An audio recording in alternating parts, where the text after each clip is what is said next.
Hi, everybody. Dan Illman, Mike Beer. Two stakes races expected at Delaware on turf on Saturday, weather permitting. Race number 4 is the Christiana. This race is for 3-year-old fillies going a mile and an eighth. Let's take a look at this field. It's not the biggest group in the world. You've only got 6, but it's a pretty interesting field with a couple of horses coming out of the Grade 3 Regret at Churchill Downs last month.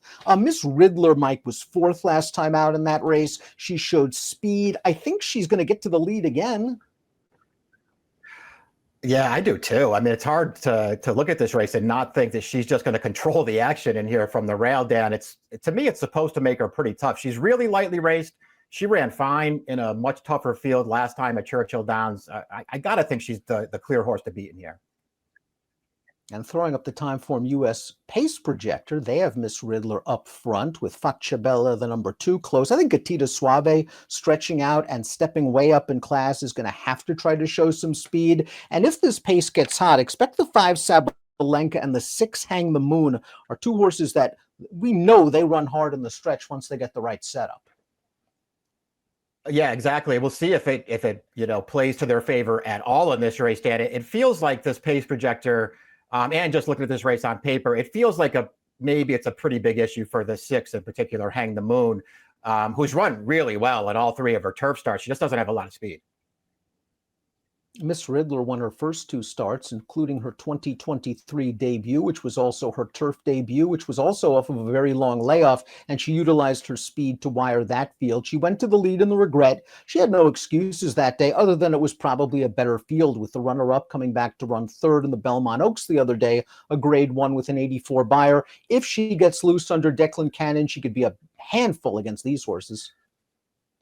Yeah, if she gets loose in here, they're going to have a really tough time beating her, I think. I mean, that pace in the Regret last time, I don't think you would look at it and say it was super fast, but she wasn't walking up there either. I mean, they sort of pushed her along a little bit.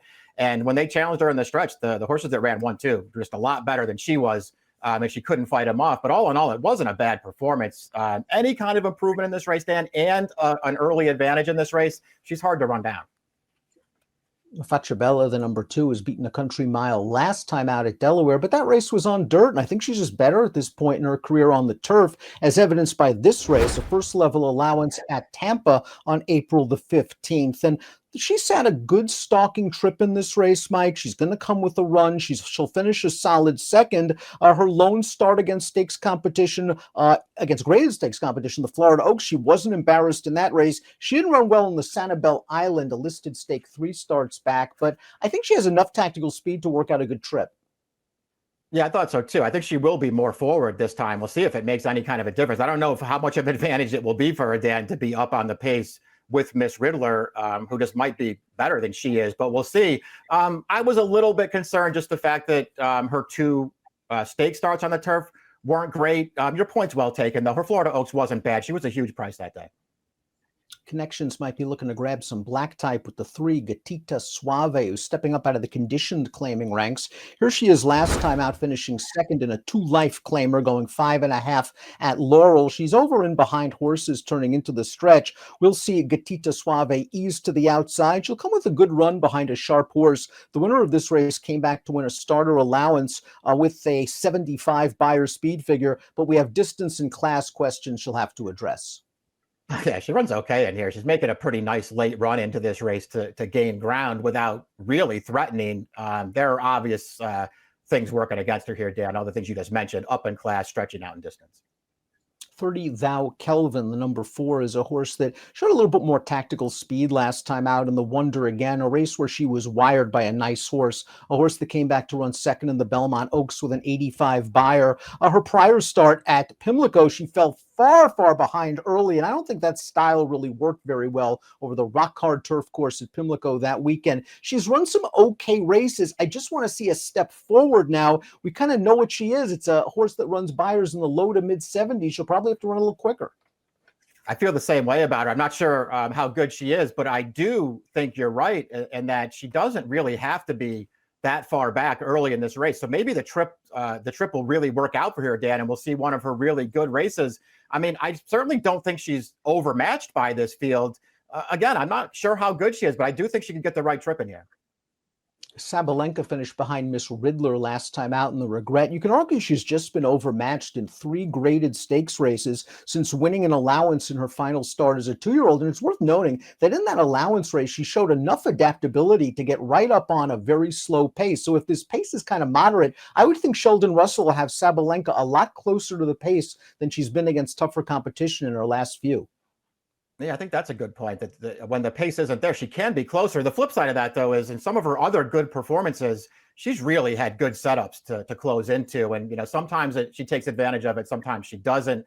I wonder how good she actually is, but I really can't argue with this spot, Dan. She wasn't good last time, but she was always on the outside in there. Maybe that worked against her. Hang the Moon is a very strong contender coming off of her 3rd place effort in the Hilltop, finishing ahead of 30 Thou Kelvin, who was 5th.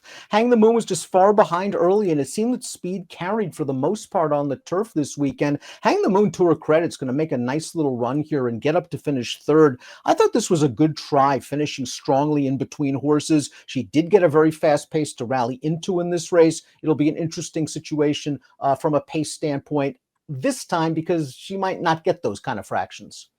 Yeah, that's the real question. I do think she's pretty good, though. I like that performance from her that we just watched there. I thought it was a really good ride from Gaffalione. He got to save a lot of ground and worked a clean run through the stretch. I still like the way she kicked home. I really liked her turf debut when she won that day. I thought she had an excuse in that stakes race at Fairgrounds in March. Maybe ran a little bit better than it looks even that day. I think she's good, Dan. I wonder if she gets the right trip in here. Let's take a look at our top picks for the Christiana. Mike's going with Hang the Moon, and if she can just stay within range, her strong kick in the stretch is going to make this close. I think Miss Riddler has such an advantage breaking from the inside with her early speed that if she could just drop the anchor a little bit on the back stretch, she might be able to sprint on home and overtake these horses. What price do you take on Hang the Moon, Mike? Yeah, I'm worried that you're right, by the way, about Miss Riddler. I think she might be loose on the lead here, and that would make her really tough to catch. Hang the Moon, if I can get 3-1 against this field, I'll take it. 614 for Mike, 1465 for me. It is the Christiana, one of 2 stakes races scheduled for turf at Delaware Park on Saturday. Good luck.